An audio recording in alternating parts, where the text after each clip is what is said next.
नमस्कार सेविका ताईंनो, मी पुष्पवती चंद्रकांत मोरे, अंगणवाडी सेविका व्हिडिओ भगिनींनो, तुमच्या आवडत्या चॅनलवर म्हणजेच ॲक्टिव्ह अंगणवाडी चॅनलवर तुमचं खूप खूप स्वागत करते। तर सेविका ताईंनो, आजच्या व्हिडिओच्या माध्यमातून आपल्याला बघायचा आहे VHND डे, म्हणजे ज्या दिवशी आपलं लसीकरण होतं तर तो कार्यक्रम आपल्याला कशा पद्धतीने भरायचा। याच्या आधी मी 2 व्हिडिओज केलेले आहेत, परंतु माझ्या 1 ते 2 ताईंच्या कमेंट आलेल्या, तेवढ्या ताईंसाठी माझा आजचा व्हिडिओ आहे। कारण की हा व्हिडिओ करून खूप दिवस झाले, पण हा व्हिडिओ आपल्यासाठी का महत्त्वाचा आहे लक्षात ठेवा। कारण की आपण जेव्हा याच्यामध्ये जातो तर याच्यात गेल्यानंतर आपल्या समोर 2 गोष्टी समोर येतात आणि त्या आपल्यासाठी खूप महत्त्वाच्या आहेत। एक म्हणजे CB आणि दुसरं म्हणजे VHND डे। तर आपल्याला CB जर म्हटलं तर CB कार्यक्रम जर भरला तर त्याच्यासाठी आपल्याला प्रोत्साहन भत्त्यासाठी 1 गुण, VHND भरला तर त्याच्यासाठी आपल्याला 1 गुण, आणि CB कार्यक्रम आपण दोघंही भरले तर हा 1 गुण तो आपल्याला मिळणार आहे। 200 CB केला आणि 100 रुपये मदतनीस ताईला जर हा कार्यक्रम तुमचा भरला असेल तर, आणि प्लस सेविका ताई यांना एका कार्यक्रमाचे 250, दुसऱ्या कार्यक्रमाचे 250, असे 500 रुपये सेविका ताईंना। म्हणजे सेविका ताईंना जर CB कार्यक्रम दोघंही नोंदवले तर त्याचे 200 रुपये प्लस 500 रुपये म्हणजे 700 रुपये तुम्हाला त्याची मिळणार आहे। त्याच्यामुळे कुठल्याही परिस्थितीमध्ये काही झालं आठवणीने दोघंही कार्यक्रम भरा। आणि आज मी तुम्हाला जे दाखवणार आहे ते VHND, हे खूप महत्त्वाचे, बऱ्याच जणांना याच्यामध्ये कन्फ्युजन होतं, तेच मी तुमचं आजच्या व्हिडिओच्या माध्यमातून क्लिअर करणं। याच्यासाठी आपल्याला ह्या ऑप्शनवर जायचं आहे। तर आपण VHND याच्यावर आपण क्लिक केलेलं आहे। इथून आपली सुरुवात होते VHND तपशील जोडा। अगदी धावतीत घेते, खूप साऱ्या ताईंना माहिती, परंतु काही माझ्या नवीन लागलेल्या ताईंच्या रिक्वायरमेंट आहे, काही माझ्या जुन्या ताईंची पण मागणी, म्हणूनच हा व्हिडिओ करत आहे। सर्वप्रथम आपल्याला दिनांक सिलेक्ट करायची आहे, कुठल्या दिनांकाला तुमचं VHND डे झाला। आता मी तुमच्यासाठी माझा ॲक्च्युली 13 तारखेला झालेला आहे, म्हणजे आमचा दुसरा जो सोमवार असतो, प्रत्येक महिन्याचा दुसरा सोमवारी आमच्या इथं लसीकरण होतं असतं। त्या दिवशी आपल्याला माता बैठक देखील घ्यायची असते आणि माता बैठक देखील प्रोसिडिंग आपल्याला तयार ठेवावं लागतं।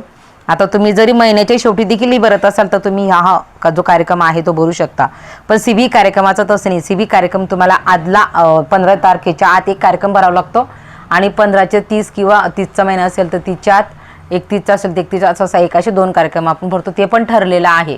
आता आमच्याकडे पहिला बुधवार पहिला कार्यक्रम आणि तिसरा बुधवारी हा दुसरा कार्यक्रम, असं आमचं ठरलेलं आहे। असं प्रत्येक जिल्ह्यामध्ये हे वेळापत्रक ठरलेले, त्या पद्धतीनेच आपल्याला कार्यक्रम हा देखील भरायचा आहे।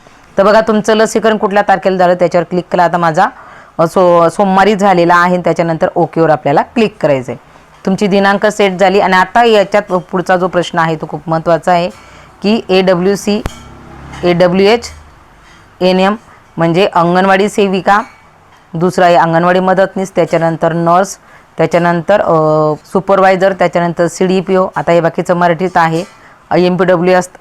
तर बघा, आता मी कुठल्या आता आपल्या जर योगायोगाने आपल्या जर मॅडम आल्या तर त्या दिवशी तुम्ही मॅडम देखील दाखवू शकता। आता आमच्या इथं नव्हत्या, जे आले असतील ते तुम्ही आशा असतातच, MPW असतातच, त्याच्यानंतर इतर। तर अशा पद्धतीने जर योगायोगाने आपल्या मॅडम जर व्हिजिटला आल्या तर त्यांचं देखील इथे तुम्हाला क्लिक करायचं, पण त्या आमच्याकडे आले नाही ते तुम्हाला सांगून देते। असं क्लिक करायचं, आणि त्याच्यानंतर मग आता तुमच्या इथं लसीकरण किती माता आलेल्या होत्या तर ही आकडे तुम्हाला इथं टाकायचे आहेत। आता 3 माता, स्तनदा माता 2, जे असतील तुमच्याकडे त्या पद्धतीने तुम्हाला टाकून घ्यायचं आहे। त्याच्यानंतर किशोरी मुली देखील जर तुमच्याकडे आल्या असतील तर त्या देखील आपल्याला इथं आकडा टाकून घ्यायचा। आता एक माझी किशोरी आलेली, त्याच्यानंतर मुलांच्या माता या 4 आलेल्या होत्या, आणि मुलांचे पालक हे 2 आलेले होते। तर अशा पद्धतीने आपल्याला हे भरून घ्यायचं आहे, आणि भरून झाल्यानंतर मग आपल्याला खाली ऑप्शन आहे तर पुढीलवर आपल्याला क्लिक करायचं आहे।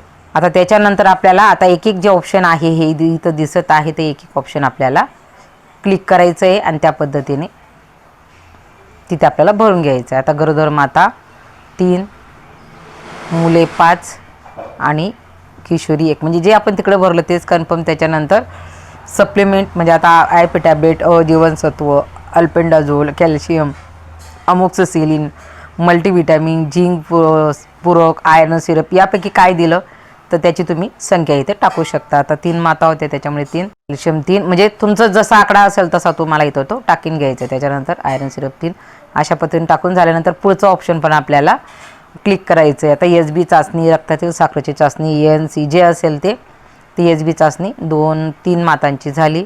नवीन ANC नव्हती त्याच्यामुळे तो आकडा येणार नाही, तर आपल्याला इथं 0-0 करून घ्यावं लागेल, कोरं सोडायचं नाही। त्याच्यानंतर ग्रोथ मॉनिटरिंग, म्हणजे तुम्ही त्या दिवशी गरोदर माता असतील, मुलं असतील किंवा किशोरवयीन मुले असतील यांचे तुम्ही वजनं घेतले का. आता आपण त्याच दिवशी गरोदर मातांचे वजनं घेतो आणि साधारणतः 2 मुलांची मी त्या दिवशी वजनं घेतली. जे असेल आपण केलेलं ते एक मुलीचं देखील वजन घेतलं तर असं आपल्याला टाकून घ्यायचं. त्याच्यानंतर काउन्सिलिंग सर्व्हिसेस म्हणतात बघा, आपण माता बैठक घेतो. तर माता बैठकमध्ये तुम्ही कुठल्या विषयावर बोलला तर इथे सगळे विषय आहेत, तर ते विषय तुम्हाला त्यापैकी जो तुम्ही विषय सांगितला असेल तर तो जो विषय आहे तर त्या संदर्भामध्ये तुम्हाला तिथं त्याच्यावर क्लिक करायचं. मग आता खूप सारे विषय आहेत बघा इथं दिलेले, यापैकी कुठला विषय तुम्ही घेतलेला आहे त्याच्यावर तुम्ही क्लिक करायचं. तुम्ही पूर्ण लसीकरण सांगितलं का, तुम्ही कुठल्या, इथं खूप साऱ्या गोष्टी आहेत त्यापैकी आता मी योग्य पूरक आहार या संदर्भामध्ये माहिती दिलेली होती. त्याच्यानंतर गरोदर महिलांचा आहार एवढं सांगितलं. त्याच्यामुळे 2-4 तुम्ही एकापेक्षा जास्त पण टिक करू शकता. तर अशा पद्धतीने आपल्याला करायचं. जास्त पण येऊ शकतील पण जेवढं झालं तेवढंच आपल्याला करायचं. त्याच्यानंतर शेवटचं येतं की THR डिस्ट्रीब्युटेड. आता तुम्ही गरोदर माता, स्तनदा माता, मुले आणि किशोरी मुली यापैकी कोणाला THR दिला का, तर माझा दिला गेलेला नाही. आधीच THR दिला गेलेला आहे, त्याच्यामुळे त्या दिवशी जो आकडा आहे 0 आहे. आपल्याला जे आपलं 5 नंबरचं रजिस्टर होतं तर त्याच्यामध्ये आपल्याला या सगळ्या गोष्टी नमूद केलेल्या आहेत आणि त्या पद्धतीनेच आपण इथं देखील आपल्याला अहवालात देखील आपल्याला विचारण्यात येतं. सेम जसं आपला मासिक अहवाल आहे त्याचे जिथं कॉलम आहेत आणि त्याच्यानंतर पुढे जावर आपल्याला क्लिक करायचं आहे. पुढे जावर तुम्हाला याच्यानंतर क्लिक करायचं आहे. आता इथे एक गोष्ट खूप महत्त्वाची आहे. आता तुम्ही जी भरलेली माहिती आहे तर ही भरलेली माहिती जर तुमची बरोबर असेल तर तुम्हाला सबमिटवर क्लिक करायचं आहे. बरं तुम्हाला वाटलं ही माहिती माझी मला बरोबर वाटत नाही त्याकडे पाहिल्यानंतर तर तुम्ही रद्द करावर क्लिक करू शकता आणि परत मागे जाऊन ती माहिती चेक करू शकता. पण मला त्याचं वाटत नाही माझी माहिती सगळी बरोबर आहे तर मी सबमिट करावर क्लिक करेन. सबमिट करावर क्लिक केलं तर रेकॉर्ड ॲड्रेस सक्सेसफुली म्हणजे माझं जो लसीकरणचा किंवा VHND आहे तो भरला गेलेला आहे. आता आपण परत त्याच्यावर क्लिक करणार. तर बघा आपण जी माहिती भरलेली तुम्ही बघू शकता एक एक.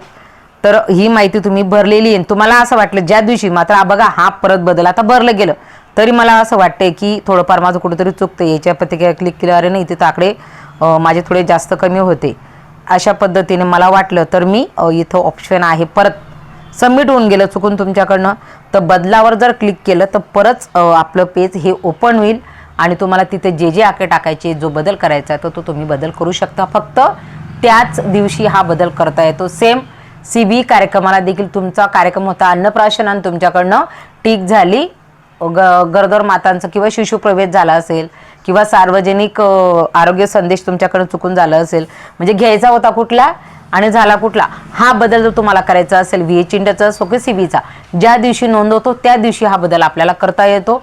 दुसऱ्या दिवशी हा बदल होत नाही. त्याच्यामुळे ही पण काळजी घ्यायची. आता मला बदला करायचं नाही आहे माझं बरोबर आहे पण तुमचं जर असं झालं असेल तर तुम्ही त्या दिवशी बदल करू शकता. अशा पद्धतीने पोषण ट्रॅकर ॲप्लिकेशनमध्ये हे जे काम आहे ते हे आपल्यासाठी खूप महत्त्वाचं आहे. याच्यामुळे आपला प्रोत्साहन भत्ताचे 2 गुण जे आहे ते इथं आपल्या या मॉड्यूलमध्ये लपले. तर आजच्या व्हिडिओच्या माध्यमातून एवढंच सांगायचं होतं. व्हिडिओ आवडला तर लाईक करा. आजच्या व्हिडिओ एवढंच. धन्यवाद.